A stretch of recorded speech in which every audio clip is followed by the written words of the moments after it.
So you've probably seen all of the aesthetic Notion tutorials here on YouTube, but with Notion releasing updates all the time, these may not be completely up to date. So to help you make your Notion aesthetic using some of these new features from 2024, I'll start off with a blank page, and then I'll show you how the features work, and I'll show you some examples step by step so that you can follow along. Plus I've got a couple of other tips and tricks that you may not be aware of to hopefully make your Notion workspace even better. If you're new here, I'm Andy, a real estate investor, Notion consultant, and systems expert. I help real estate investors to build and scale their business systems using Notion. I'll leave timestamps for each section down into the description below if you want to hop about, and if you've got any questions, feel free to ask them in the comments below. So let's jump into the first one, and that's custom emojis. If you've not added emojis to your workspace before, it's really easy, and there are a couple of different ways that you can do it.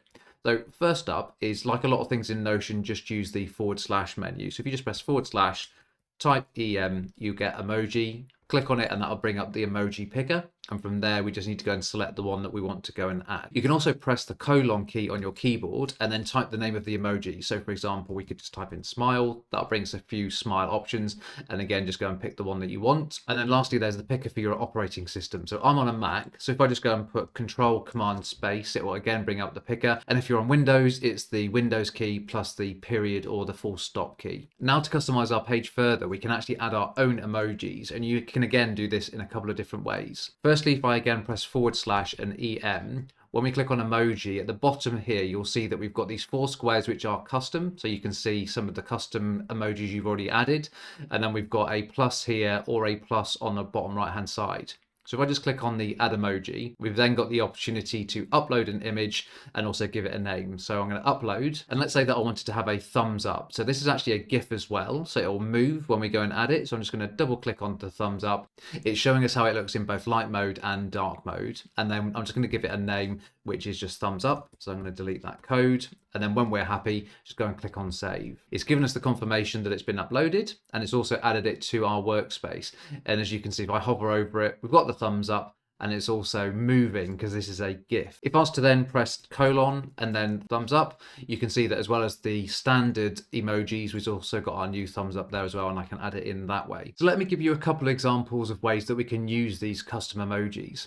First up, let's say that you wanted to go and use a company or a personal logo for some of your pages. Well, as you can see, I've already got a logo here at the top. So let's go and replace that. So if I click on upload and go and upload an image, this time I'm going to go and use a logo. So I've got my personal brand logo here, and I'm going to click open. And you'll see that again, it's given us the light and the dark options, but I can also add it to the workspace emoji library. So I'm going to click on that one as well. So let's go and give it a name. So just AG brand. Once we're done, just go and click save, and it's just uploading it. So not only can you just use logos for your pages, quickly heading to the emoji library, we can then see in our custom emojis that we've now got the symbol there for the logo as well, and we can add it into a normal page. As the second example, let's go and add a custom emoji as the page icon in a database. So imagine that we had a projects database for our business, and we've got 3 departments, so finance, HR, and maintenance. And whenever we create a project, we want to have a specific tailored icon depending on which department that project belongs to. So here I'm just going to open our page 2, and again we'll go and add a new icon. So I'm going to go to upload an image, and let's go and find our maintenance icon. So I'm going to select this one.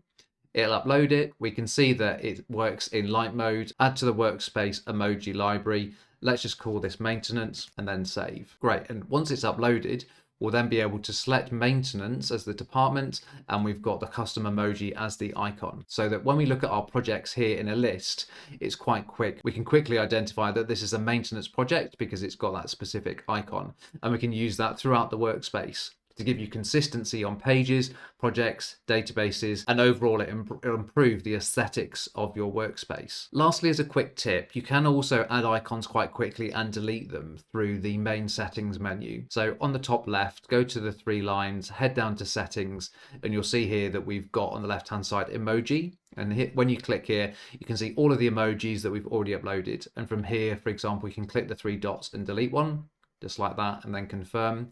And you can also go and add emoji as well. So in a similar dialog box, click add emoji, upload the image to add it to your workspace. You can also limit who has access to these custom emojis. So it could be for everybody in your workspace, or you could just limit it to the workspace owner. That's up to you. Now let's look at a block that's been around for a while, but Notion have made a small change recently, which makes a big difference, and that's callout blocks. If there's something that you've not used before, they're really easy to add. Just press the / button and type call to add a callout. And then here you can see it's basically a colored block with an opportunity to add content in the middle. Now, previously, they used to have an icon on here. So if I just go and add one back, for example, one of our custom emojis from the previous section, you can see that the emoji is on the left-hand side, and then we can add our content. But you used to not be able to add blocks into this callout. So people used to use it for all sorts of layouts, but it's now a lot more flexible. So first, let's just go and add some text into the callout block. Great. If you want to make your callout block bigger, if you just press Shift on your keyboard and enter, you can then start to add additional lines in. Something that has changed recently is you can now go and delete from the callout block the emoji. So if I just go and hover over this and click on it, we can then just click remove. And now we've got the formatting and the color without the emoji, which used to be, you used to have to add it. So we've got our text.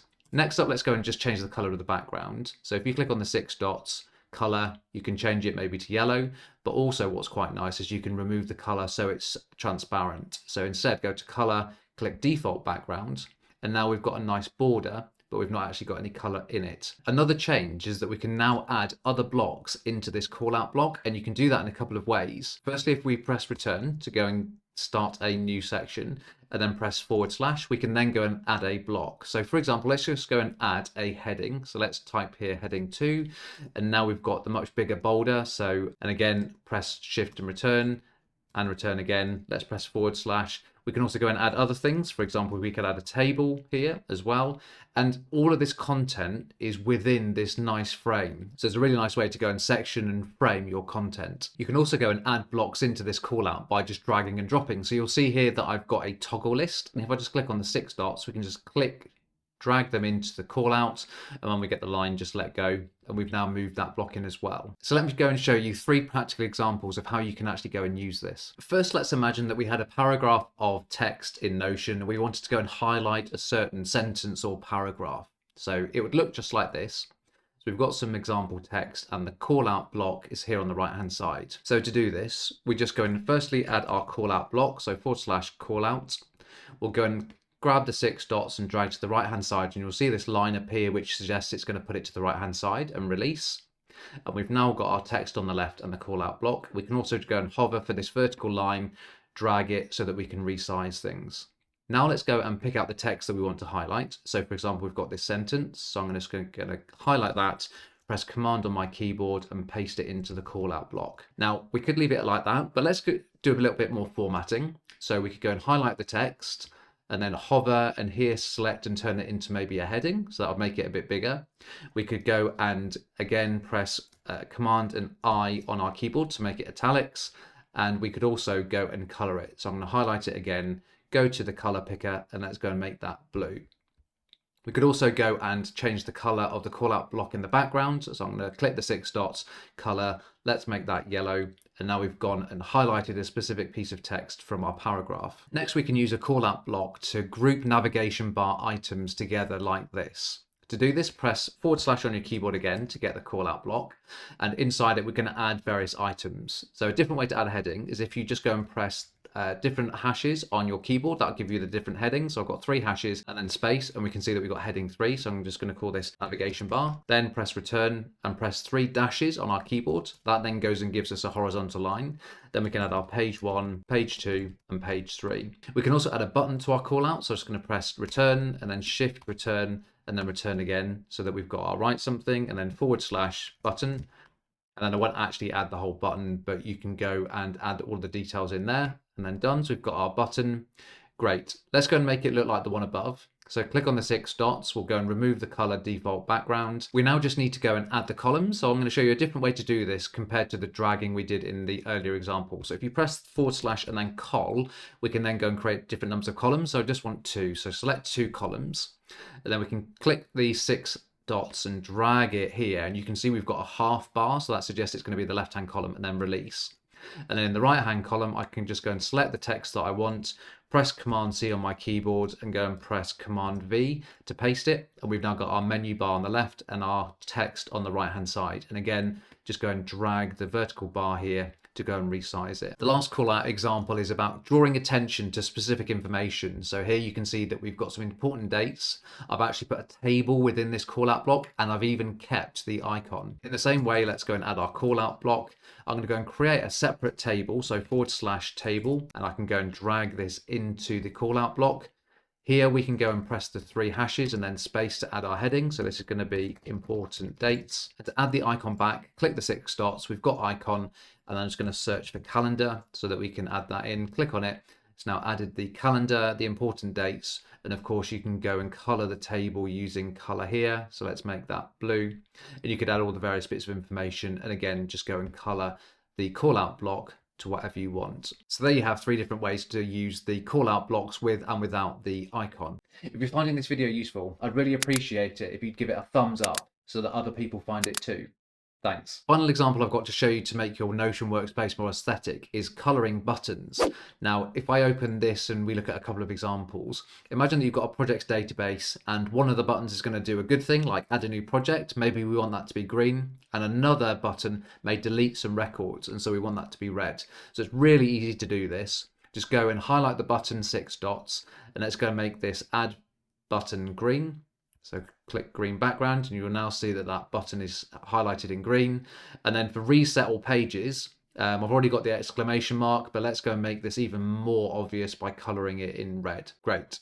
Another example is on pages, you can actually now go and use buttons to open external links. So for example, if you've got a call to action, we could go and make it really obvious with a nice bright color. So book a call. Let me go and make this a nice yellow button to go and really draw people's attention to it to try and get them to book a call. So that's just another way that you can go and make your workspace more aesthetic. Well done if you've made it to this stage of the video. It's now time to go and share with you 2 quick bonus tips. So bonus number 1 is just how to go and highlight specific information in some of your text. And I'm sure you know all about the usual ways of going highlighting text. Here you can see we've got something in bold, we've gone and underlined this word here, and we've also gone and added the italics. But another way that's great in terms of drawing attention to pieces of text is actually to call it some code. So let me show you what I mean. If I go and highlight these few words here, if we then, rather than using the usual formatting, head over to here, you can see it says mark as code. And if I click on that, it does a couple of things. Firstly, is it changes the font, and it also goes and highlights the background. So you may have some instructions where you want to go and refer to specific tools, or you may go and have certain people that you want to highlight in text. Rather than the slightly less obvious ways of highlighting, instead go and highlight text using the code feature. The second bonus is all about how you go and lay out your pages, and a little tip on that. So imagine that we had sort of this 2-column layout. So we've got 2 different blocks here on the left in 1 column, and then we've got a right-hand column with, again, 2 blocks. But imagine if both of these 2 bottom blocks were connected, so you wanted them to be level with each other. Now the problem is, if this block here gets longer and longer, or indeed this top block, what's going to happen is it's going to go and ruin our layout. So if I go and show you, if I drag this into the to-do and let go, you can see that the right-hand column has extended, but the left-hand one hasn't. So the information 1 and 2 that we want to be next to each other now are laid out in the wrong place. To fix this, we want to go and add a horizontal bar which cuts across both columns. So let me show you how to do this. You'll see that again, we've got our 2-column layout, and underneath, if I just go and grab these 6 dots, you'll see that we've got a horizontal line that goes all the way across. So now what I'm going to do is just leave that there. Underneath, press / and then col and 2. So I've added another set of 2 columns. Now let's go and move our information 1 below that horizontal bar, which you can see there, and put it into the second lot of 2 columns and release. Again, let's go and do the same on the right hand side.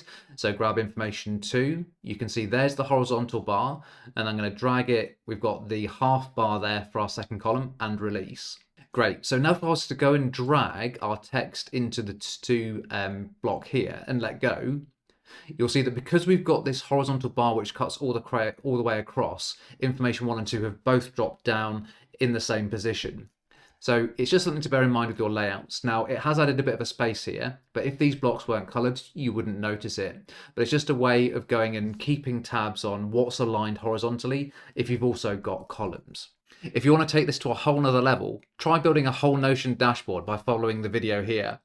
Otherwise, YouTube thinks that this video will be the best one for you next.